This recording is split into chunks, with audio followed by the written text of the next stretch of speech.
Herkese merhabalar. Bildiğiniz gibi bankaların en sevdiği şey bizlere kredi kartları satmak. Çünkü kredi kartları bankaların bir finansal ürünüdür ve biz harcadıkça onlar zenginleşir. Ödeme günü geldiğinde eğer borcunuzu ödememiş olursanız o zaman çeşitli faizlerle karşı karşıya kalırsınız. Bu faizler bir alışveriş faizi bir de gecikme faizi olarak karşınıza çıkar. Alışveriş faizi dediğiniz şey güncel dönem borcunuzun ödenmeyen kısmına işletilen faizdir. Asgari tutar dediğiniz şey yasa olarak ödemeniz gereken minimum tutardır. Ve bu tutarı ödemediğiniz zaman ödemediğiniz her kısma gecikme faizi uygulanır. Gecikme faiz oranı alışveriş faiz oranından da yüksektir. Bu nedenle bir kredi kartı borcunu ödemediğiniz zaman 2 tane oldukça yüksek borçla karşı karşıya kalırsınız ve birkaç ay içerisinde borcunuz çok ciddi rakamlara ulaşır. Danışanlarımla çalışırken kredi kartları konusunda verdiğim temel tavsiyelerden biri 1/4 oranıdır. Limitlerinizi harcanabilir gelirinize göre ayarlayın. Eğer harcanabilir geliriniz 1000 TL ise kredi kartı limitiniz maksimum 4000 TL olmalıdır.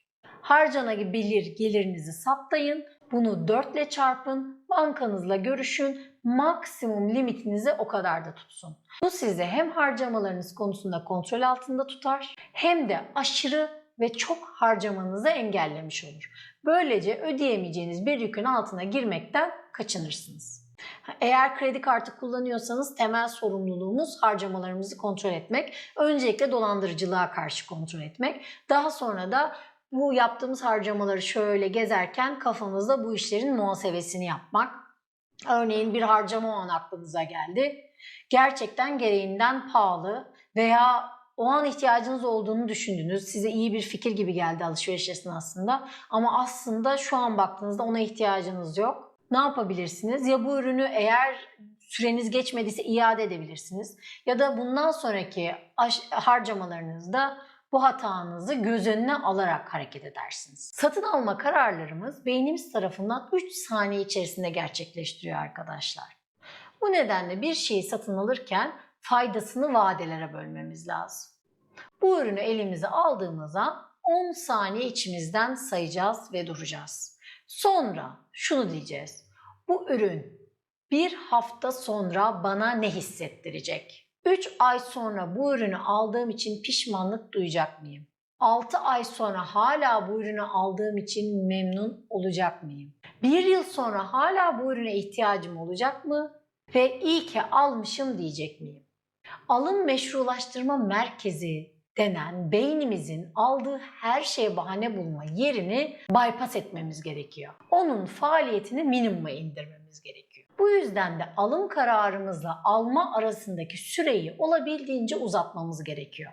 Eğer fiziken bir mağazaya gittiyseniz, bir ürünü beğendiyseniz bence öncelikle onu kasada ayırtın. Sonra dışarı çıkın, başka ihtiyaçlarınızı görün. Sonra eğer gerçekten hala bu konuda kararlıysanız dönüp onu kartınızla alabilirsiniz.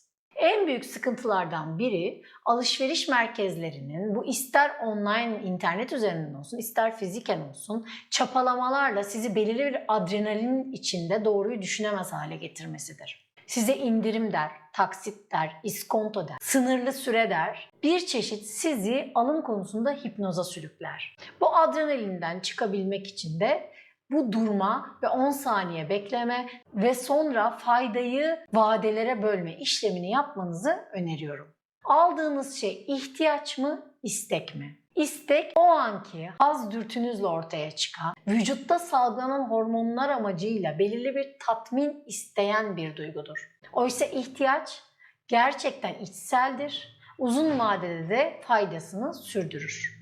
Bu ayrımı yaparak satın aldığınızda birçok harcamanızı yerine geriye bırakacağınızdan eminim. Özellikle online olan alışverişlerde yaptığımız temel hatalardan biri sistemlere kredi kartlarımızı entegre etmektir. Böylece satın alımla gerçek alım arasındaki süreyi kısaltırız. Sizden istediğim lütfen bütün sitelerdeki kredi kartı bilgilerinizi silin. Sepetiniz hazır olduktan sonra satın almadan önce o ödeme işlemini gerçekleştirmek üzerine bir zaman kazanırsınız. Bu zamanda da beynimiz alışverişin gerekli muhasebesini yapar. Yerimizden kalkmak, çantamıza gitmek, cüzdanımızdan kredi kartımızı bulmak, sayılarını tanımlamak, oraya girmek, ödeme seçeneklerini işaretlemek, o arada düşünmemize ve doğru karar vermemize sebep olacak bize zaman yaratır. Hatta şöyle bir öneride bulunuyorum danışanlarıma, sizlerle de paylaşayım. Lütfen sepetinizi oluşturduktan sonra bir hafta bekleyin. Bir hafta sonra sepetinizi güncellemek üzerine tekrar inceleyin. Daha sonra incelediğiniz sepette gerekli değişiklikleri yaptıktan sonra kendinize bir hafta daha süre verin. 14. günün sonunda eğer hala aynı sepet konusunda ısrarlıysanız alışverişinizi gerçekleştirebilirsiniz. Ama emin olun ki bu 14 gün sürecinde hayatınızda birçok değişken doğru karar vermeniz yönünde sizi uyaracaktır. Özellikle alışveriş yapmak durumunda olan ama yanında nakit de taşımak istemeyen danışanlarıma önerim maaş veya mevduat kartlarını kullanmaları yönünde.